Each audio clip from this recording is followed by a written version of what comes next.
एक साधु ने कहा था, तेरे नसीब का दरवाजा जंगल में खुलने वाला है।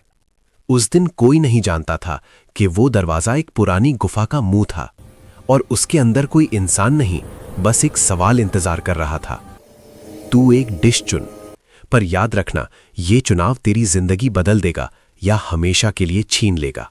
अब सवाल सिर्फ ये है, क्या वो दोनों दोस्त वो सवाल का सही जवाब दे पाएंगे या लालच में सब कुछ गवा बैठेंगे? 30 सेकंड बाद पता चलेगा।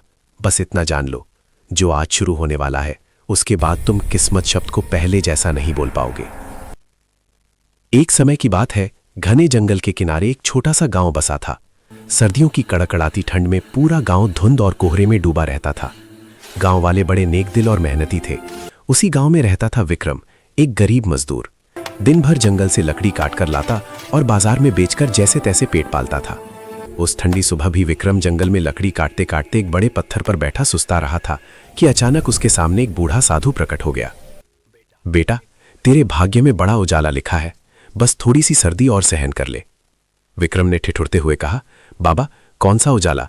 आधी उम्र तो ठंड में लकड़ी काटते बीत गई, अब क्या बदलेगा? साधु मुस्कुराए, चिंता मत कर, जल्दी ही तुझे एक ऐसा रास्ता मिलेगा, उस पर चलकर तू धूप बन जाएगा। ये कहकर साधु हवा में गायब हो गए। विक्रम ने मन में सोचा, आज साधु को शायद कोई और नहीं मिला, मेरे पीछे पड़ गए। लकड़ी बेचकर घर लौटते वक्त उसने देखा कि बाजार में मटर की कचौड़ी वाले के ठेले पर भारी भीड़ लगी थी। लोग गरम गरम कचौड़ियां हाथ में लेकर ठंड भगाते हुए चट कर रहे थे। विक्रम का मन ललचा गया, काश मेरा भी ऐसा ठेला होता, इस सर्दी में कितना मुनाफा होता। शाम को घर पहुंचकर उसने अपनी पत्नी राधा को बताया, आज मटर की कचौड़ी वाले के ठेले पर इतनी भीड़ थी, तेरे लिए लाने का मन था पर जेब खाली थी। राधा ने हंसकर कहा, कोई बात नहीं, कभी सही। कुछ दिन बाद विक्रम फिर जंगल में लकड़ी काट रहा था। उसने देखा वही कचौड़ी वाला एक गुफा से निकल रहा था, हाथ में भारी थैला था। विक्रम की जिज्ञासा जागी, वो चुपके से गुफा के अंदर गया, पर अंदर कुछ नहीं था। यहाँ तो खाली है, फिर ये क्या ले गया? घर लौटते समय उसकी मुलाकात अपने दोस्त अजय से हुई, जिसका पुराना नाश्ते का ठेला था पर अब वीरान पड़ा रहता था। अजय, तेरे ठेले पर ग्राहक क्यों नहीं आते? क्या बताऊं विक्रम, उस मटर कचौड़ी वाले ने सारा धंधा खा लिया। उसके आने के बाद कोई मेरे पास फटकता तक नहीं, पता नहीं क्या जादू कर रखा है उसने। विक्रम का शक पक्का हो गया। उसने मन में ठान लिया, इस राज को मैं खोल कर रहूंगा। अगली ठंडी सुबह विक्रम सीधा उस कचौड़ी वाले के ठेले पर पहुंचा। भीड़ फिर लगी थी। भाई, एक प्लेट गर्मा गर्म मटर की कचौड़ी देना। जैसे ही उसने पहली कचौड़ी तोड़ी, उसकी आंखें चौड़ी हो गईं। अरे वाह, इतनी क्रिस्पी, इतनी स्वादिष्ट कचौड़ी तो मैंने कभी नहीं खाई। ये बनाते कैसे हो? कचौड़ी वाला हंसा, सालों का अनुभव और घर के मसाले। विक्रम ने आंखें तरेरते हुए कहा, घर के मसाले या उस जंगल वाली गुफा के? कचौड़ी वाले के हाथ कांप गए। उसने विक्रम को ठेले के पीछे ले जाकर धीरे से सारा राज बताया। भाई, मेरे ठेले पर पहले मक्खी नहीं भिनकती थी। एक दिन मैं उस गुफा में गया, अंदर एक औरत की आवाज आई, कोई दिखी नहीं। बोली, एक डिश चुन लो, उसमें मेरी मिट्टी डालूंगी, वो सबसे लजीज बनेगी। मैंने मटर की कचौड़ी चुनी। उसने कहा, हर बार थोड़ी सी गुफा की मिट्टी मसाले में मिलाना।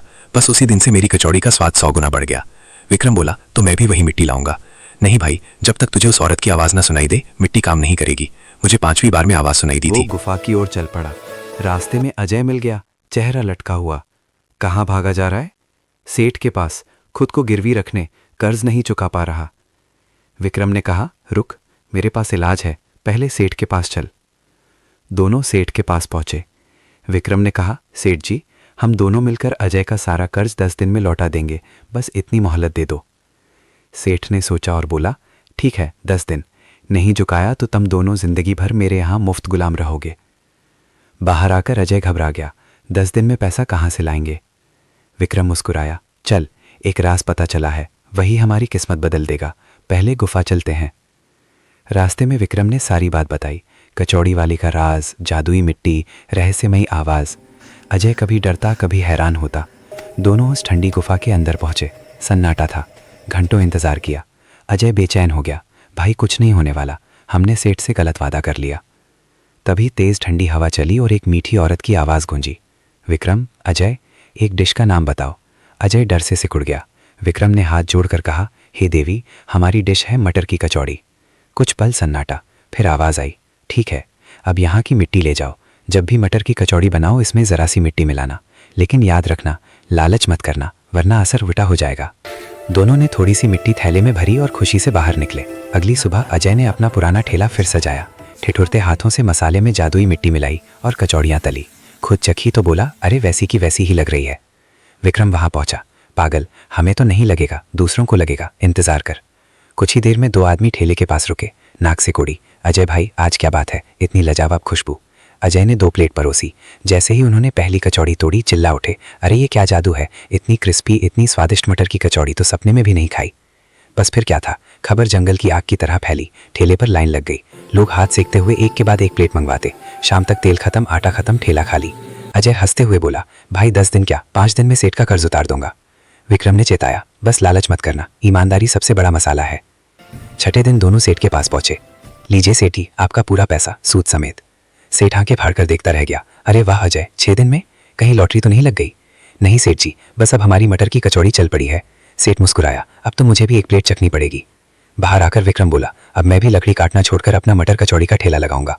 अजय खुश हो गया, वाह, अब गांव में 2 सबसे मशहूर ठेले होंगे, एक मेरा एक तेरा। घर जाकर विक्रम ने राधा से पूछा, मैं भी ठेला लगाऊं, तू साथ देगी? राधा ने गले लगाते हुए कहा, जहां तुम्हारी खुशी वहीं मेरी हाँ। अगले ही दिन विक्रम का ठेला भी लग गया। सर्दियों की उस ठंड में गांव में 2 गर्मा गर्म मटर कचौड़ी के ठेलों की खुशबू फैल गई। दोनों दोस्त ईमानदारी से मेहनत करते, कभी ज्यादा दाम नहीं लेते और उस रहस्यमयी देवी की चेतावनी कभी नहीं भूलते। कुछ ही दिनों में कर्ज चुक गए, घर में रौनक आ गई और 2 गरीब परिवार इस कड़कड़ाती सर्दी में भी गर्मी महसूस करने लगे।